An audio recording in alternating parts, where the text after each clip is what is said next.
يوم الخميس بعد ما خلص شغله كالعادة راح لأقرب صيدلية، وفضل واقف مستني الطابور يخلص، ووقف في هدوء. وكل ما الصيدلي يقوله عايز ايه يا فندم، يقوله مش مستعجل، خلص بس انت الناس وانا واقف. مع انه كان مستعجل جدا، ما انتم اكيد فهمتوا اللي فيها. وقال للصيدلي وهو مكسوف اللي عايز يشتريه، وخده فرحان طيران على البيت. وبعد ما اتعشى العشوة المتينة وساب العيال تلعب بره، وندم على المدام بعد تقريبا مش هنقول قد ايه علشان انتوا بتركزوا مع الساعة. خلصوا اللي كانوا بيعملوه، بس دار بينهم الكلام ده. تعالوا نسمعه سوا. حبيبي، أنا حاسة بحاجة من زمان لازم أقولها. حاجة؟ إحنا كل يوم بنتكلم. إيه اللي مش عاجبك دلوقتي؟ مش قصدي إني مش راضية عنك، بس بجد محتاجة أسمع منك كلمة شكر، أو حتى كلمة حلوة، كلمة واحدة بس تحسسني إني مهمة عندك. يعني أنت شايفة إني مش مقدرك؟ لا، مش قصدي كده. أنا عارفة إنك بتحاول، بس لما اتجوزتك كنت فاكرة إنك هتشوفني، هتحترمني وتحسسني إني كست وإنسانة. بس أنا بحاول، مش دايما عارف أقول الصح. وأنا كل مرة بقلع فيها هدومي مستنية منك كلمة، كلمة تقولي فيها إني جميلة، إنك مقدر كل اللي بعمله عشاني. يعني كل ده عشان كلمة واحدة؟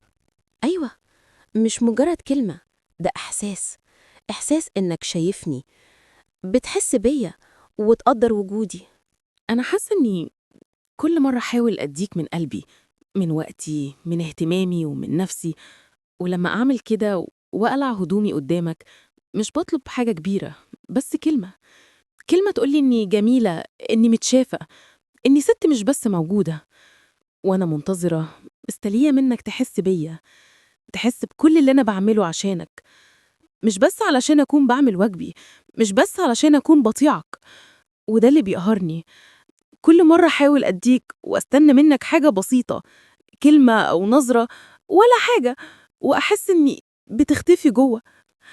أنا مش بطلب منك الكمال، بس بطلب تشوفني، تحس بيا، تحس إني كست وإنسانة، مش مجرد حد عايش معاك في البيت. أنا بحاول، وصدقيني ساعات مش عارف أقول الكلام ده، مش عشان مش مقدرك. أنا اتربيت على كده، على الصمت، على إننا نعبر بالعمل مش بالكلام. مش لأن قلبي مش معاكي، قلبي دايما معاكي.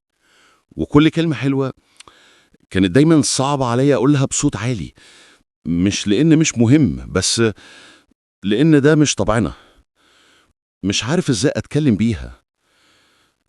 أنا مش عايزك تحسي إني مش مقدرك، بالعكس. كل اللي بعمله، كل فعل، كل اهتمام، ده كله من قلبي، مش بس كلام. أنا عارفة ده، بس ساعات الكلمة مهمة.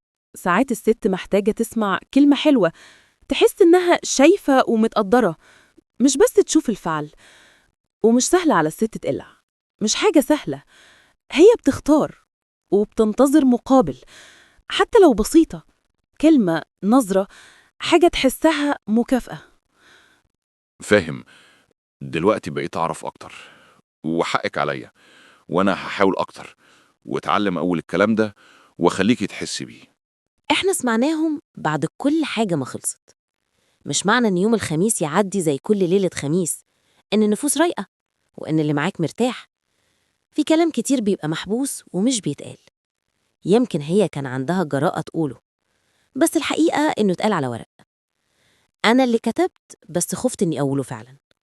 خفت الحوار ده يدور بيني وبين جوزي. عارفين ليه؟ لأني مش متوقعة إنه هيفهم. اللي متوقعاه إنه هيقلل مشاعري. وعلشان ما انتحرش كتبت تمثيلية يوم الخميس، بحكي فيها اللي كنت أتمنى إنه يحصل، هو واثقة إنه أمنية ستات كتيرة زيي.